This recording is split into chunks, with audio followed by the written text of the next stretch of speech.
नमस्कार। आज एक कहानी सुनते हैं। एक ऐसी कहानी जो शायद हम सबकी कहानी है।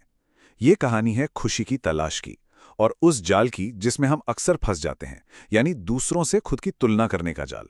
तो कहानी एक कौवे की है जिसे लगता था कि उसकी जिंदगी एकदम बेरंग है, लेकिन उसका सफर उसे एक ऐसी सच्चाई तक ले गया जिसने सब कुछ बदल दिया। चलिए इस दिलचस्प सफर पर साथ चलते हैं। जानते हैं, इस कहानी की शुरुआत हम इसके अंत से करते हैं। सोचिए जरा, ये चौंकाने वाली बात दुनिया के सबसे खूबसूरत माने जाने वाले पक्षी ने एक साधारण से कौवे से कही। पर ऐसा क्यों कहा? इसका जवाब जानने के लिए हमें कहानी की एकदम शुरुआत में चलना होगा। तो हमारी कहानी का हीरो है एक कौवा। हालांकि वो खुद को हीरो तो क्या, कुछ भी नहीं समझता था। सच तो यह है कि वो अपनी जिंदगी से इतना ज्यादा नाखुश था, इतना निराश था कि उसे अपने काले पंखों की तरह ही अपनी पूरी दुनिया भी बेरंग और उदास लगती थी। उसकी उदासी का आलम यह था कि वो बस एक सूखी डाली पर बैठा आंसू बहा रहा था। जब भी वो इंसानों के पास जाने की कोशिश करता, उसे धुतकार कर भगा दिया जाता।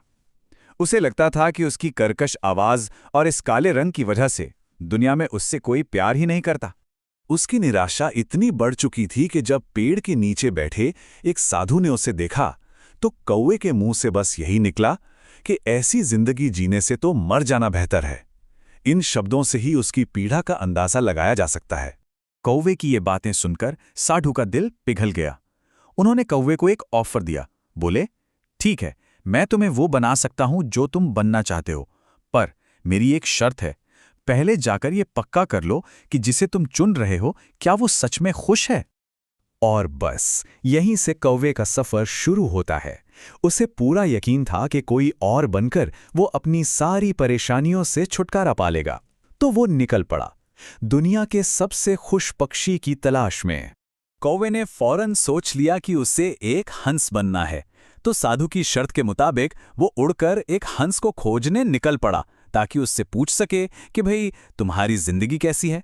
जब कौवे ने तालाब में एक हंस को तैरते देखा, तो वो तो बस देखता ही रह गया। उसकी खूबसूरती से वो इतना प्रभावित हुआ कि उसने हंस से कहा, वाह, तुम्हारा रंग कितना साफ और सफेद है। सब तुम्हें कितना पसंद करते हैं।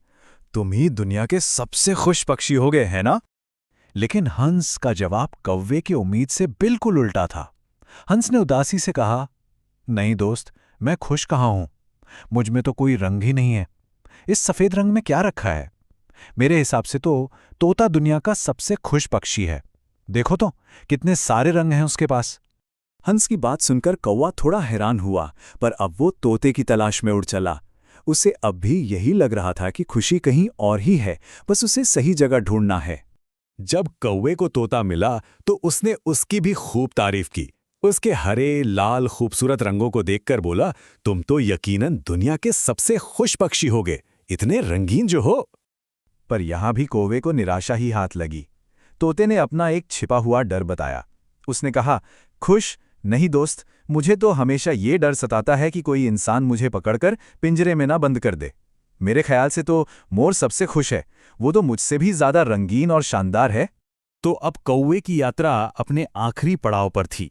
वो शानदार मोर को खोजने निकल पड़ा, जिसके बारे में अब उसे बताया गया था कि वही दुनिया का सबसे खुश पक्षी है। आखिरकार कौवे ने एक चिड़ियाघर में मोर को ढूंढ ही लिया। वहां का नजारा देखने लायक था। सैकड़ों लोग मोर के चारों ओर जमा थे और उसकी सुंदरता की तारीफ करते नहीं थक रहे थे। पहली नजर में तो लगा कि हाँ, मोर की जिंदगी वाकई शानदार है। जब भीड़ छट गई तो कौवा मोर के पास गया और उसकी खूबसूरती की तारीफ की। लेकिन मोर ने जो जवाब दिया वो तो हैरान कर देने वाला था। उसने कहा, मैं भी यही सोचता था कि मैं सबसे सुंदर और खुश हूं, पर सच तो यह है कि इसी सुंदरता की वजह से आज मैं इस पिंजरे में कैद हूं। कौवा ये सुनकर सन्न रह गया। उसने मोर से आखिरकार वो सवाल पूछ ही लिया जो उसे इतनी दूर ले आया था, अगर तुम भी खुश नहीं हो तो फिर इस दुनिया में सबसे खुश पक्षी है कौन आखिर? और तब मोर ने वो बात कही जो इस पूरी कहानी का दिल है।